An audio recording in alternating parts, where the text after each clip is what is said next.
Okay, let's talk radon. Do you know what radon is? My name's Sean Larson, real estate broker, and I'm going to share with you what radon is. Radon is a natural emitting gas from the earth. And if something is emitting from something and you go to put a cover over it, what's going to happen? That's right, it's going to capture it. And that's exactly what a house does when you put it on the land. So if you are in an area that has radon, and it's going to vary, it can vary within a subdivision even, but radon is a gas that emits from the earth from the breakdown of uranium, so and things like that. So you're going to find it more in heavily rocked areas. You have that. But what happens if it emits and you put a house on it, you're now starting to capture it. And too much radon is not healthy. The official reading number that most people kind of consider the breaking point of whether you need to address it or not is going to be 4.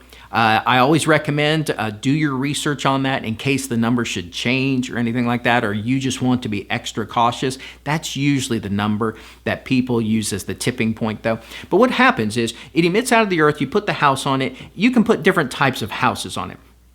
In your area, you might have houses that are built on slabs, which is a concrete slab on the ground. You might also have a crawl space construction, which is basically the house is there, no slab, and there is a gap, usually several feet, between your floor and the earth. And so the radon can get captured in there. Well, your home isn't completely sealed from that crawl space, so the radon can eventually come up into your home as well. So what they do during the inspection, and this usually isn't included in a general inspection, you usually have to request it. And it usually takes about 48 hours to do the test. They bring a meter out, let the meter sit. The home has to remain closed with exception of just regular passage. You can still go in and out of the home, but you don't vent the home because that defeats the purpose. You're letting in fresh air. And so what you want to do is you want to measure how much radon is getting into your home, and if the number of the reading is greater than whatever number you choose to go by, then you want to address how do we get it out. Most of the time, getting the radon out or mitigating it isn't too bad. What they do is they just want to vent it, because if you consider the areas where there isn't a home, well, it's just venting into the natural air. So that's kind of what you want to do to your home too. You want to get it out of your crawl space or get it out from the space under your slab. So what they do in some areas now require it by code when they do new construction. They will pre-plumb a piping system, and it's usually 4-inch PVC pipe throughout the crawl space, and that extends into the gravel beds under your slab. So if you have a crawl space home and you've got a garage, the garage is a slab sitting on a gravel bed, they will extend that pipe into that gravel bed. Same thing with porches. You know, if you have a kind of a porch there with a slab on it, it's usually sitting on a gravel base. They didn't pour it full of concrete.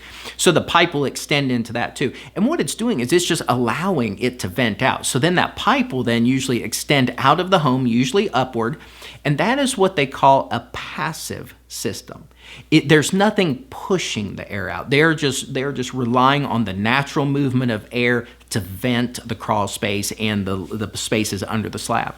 Okay, if that doesn't prove to be successful, you can turn it into what's called an active system, which is basically the same piping, except there's a fan in there now. And the fan actively pulls air and moves air through there and hopefully tries to replicate what natural breezes and everything would be, much like if you had not put that house there and covered up and captured that radon.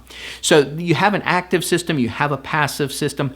It's a good thing to test for. Everybody varies on whether they want to do it or not. I would say most of my clients do test for it, just to kind of be on the safe side. I have always found in our deals, anything we came across the mitigation was fairly easy to do. Even in a home that didn't have the pre-plumbing, they were usually pretty easy to mitigate and the levels just dropped right away. So that's a little bit about radon. I'd recommend checking it out on any home that you investigate or really thinking about purchasing.